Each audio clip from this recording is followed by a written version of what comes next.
Good morning. It's a lovely morning.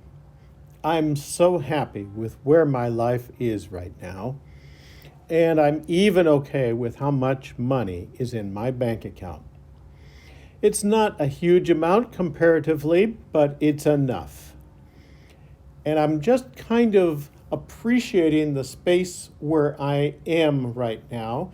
And lately, I've been chewing on the contrast more and more, I'm directing myself towards what I do want and asking myself, what do I really want? And the other night, I got in touch with it. I didn't really believe in the regular, steady flow of money outside of a 9-to-5 job, and I'm self-employed. I believe in the abundance of the universe, and I see it in so many areas of my life.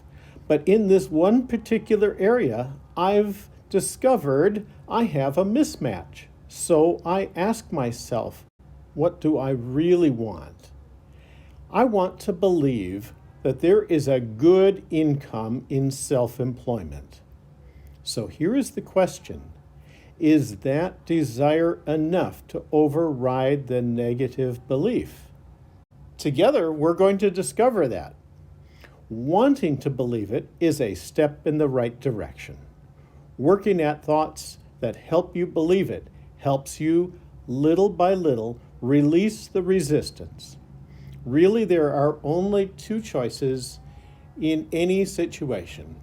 Do I feel better and more at ease, or do I feel more anxiety or stressed? And in every case, you want to go toward releasing the resistance. So I want abundance to flow to me outside of a 9-to-5 job is downstream.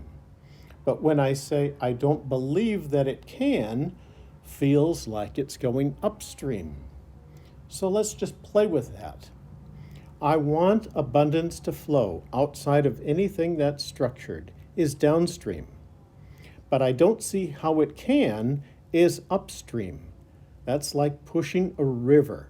But I want to see how it can starts us in the downstream direction. It's like letting go of the oars.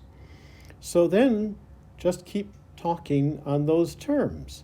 Here's some examples of things to say to soften the resistance a little. And a little is really all you need. There are plenty of people who show that example. That's downstream.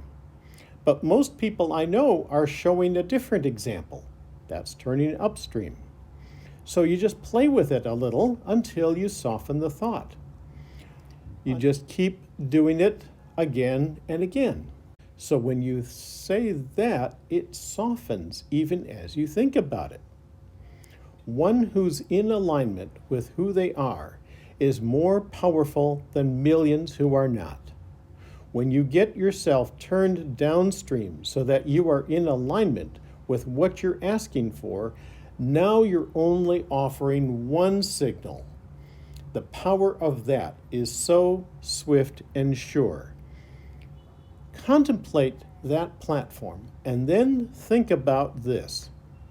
There is a great disparity in the amount of effort that you see happening on this planet. Look at how hard some people are working for a very small income.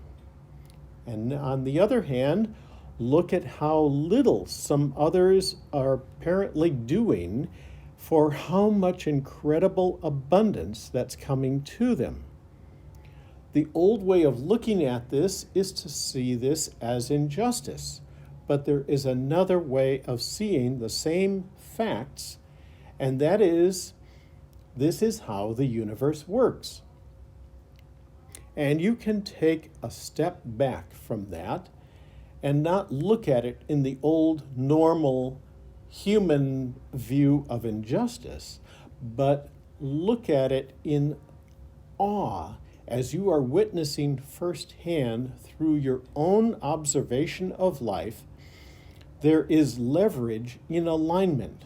There are people who have figured this out, Maybe they were born into a family where it was easy for them to pick it up and they learned it very early, or maybe they learned it one step along the way, or maybe they learned it later in life. But the bottom line is nobody is experiencing enormous abundance who doesn't understand in some way this power of the leverage of alignment. So now you're beginning to say things, logical things like, I believe more in the 9 to 5 return on time and money, but I know there's more to the story than I have been thinking. I do acknowledge that there are a lot of people that are earning a lot of money.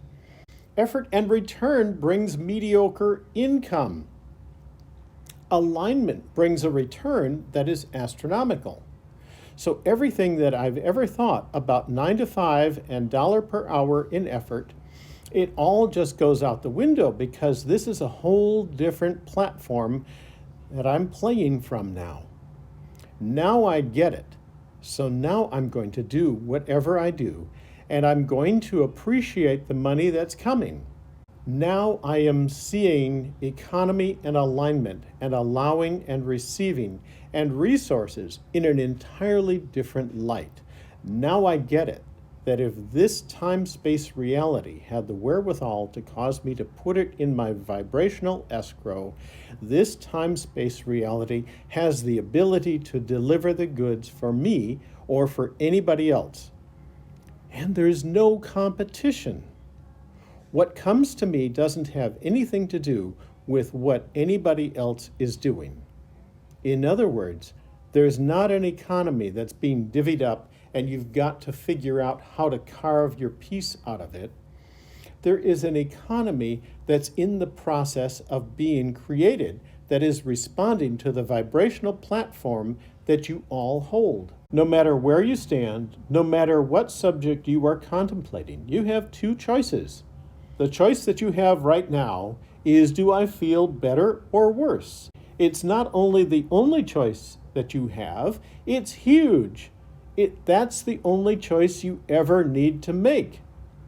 If you make a decision that you're going to try to make something feel better than it feels right now, then you're beginning to develop the habit of always turning downstream. And do you know that a week or 2 or 3 of deliberately turning downstream is all you need to start feeling wonderful? And do you know 30 days of feeling wonderful is all you need to manifest the biggest dreams you've ever had? It's less than 30 days away if you are flowing downstream, and the universe knows how to take you to it. The circumstances and events of your life are lined up when you are in alignment. And when you follow your bliss, you're going to find that path. And you know what's been keeping you from getting there? Going upstream. And the things that are keeping you from going downstream are the things that you say that you don't know you're saying. When you say, but I don't mean to go upstream, you're going upstream. When you say, I don't want that, I want to go the other way, you're going upstream. When you say, I know, but I hate going this way, you're going upstream. When you say, well, it's not my fault, you're going upstream. When you say, it's my mother's fault, you're going upstream. When you say, maybe it's karmic, you're going upstream. When you say, maybe it's from a past life, you're going upstream. When you say, well, it's not fair that I'm doing this, you're going upstream. When you say, well, what am I doing wrong, you're still going upstream.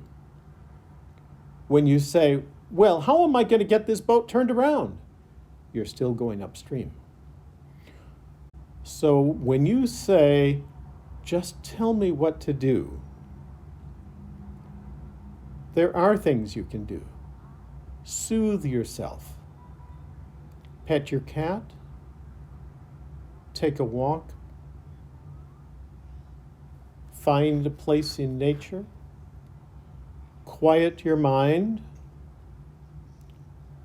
Stop watching those television programs that inflame you. Stop talking to those people that you disagree with. Look for reasons to feel good. Make a list of positive aspects. Buy a notebook and write down those positive aspects. Look for things to appreciate. In other words, you can't think about the good and the bad at the same time. So it's really about finding the positive, thinking the positive, and feeling the positive. But before you know it, you're going to think something that feels not so much upstream. Do you know when you sleep, your boat turns around and you float downstream every single time? So before you go to bed, you could say, while I sleep, my boat's going to turn around. And when I wake up, I'm going to lie in bed and I'm going to think about the positive aspects in my life. The universal law of attraction never yields to you something that is different from your vibrational frequency. So when you say, okay, I get it, I can find softer thoughts. And every day I'll get better at it. And as you do, you'll turn around and go with the current. And immediately you'll start feeling better. And people who are watching you will say, what's changed? Did you get that job you were looking for? Or did you get over that illness? Or did the money that you needed come in? And you'll say, not yet. And they'll ask, why are you so happy? And you'll say, I know it's illogical to say, but what I thought I needed to be happy hasn't happened yet. I've just stopped doing what was making me feel unhappy. And I feel better. And then say to them, and I think I'm on the right track. I just don't think you can feel this good without good things beginning to flow into your experience. And you can't feel negative emotion and let the good stuff in. You can't feel positive emotion and keep the good stuff out. You just can't. When you get turned around and you're flowing downstream, we mean flowing with the stream that is your natural inheritance. Enjoy.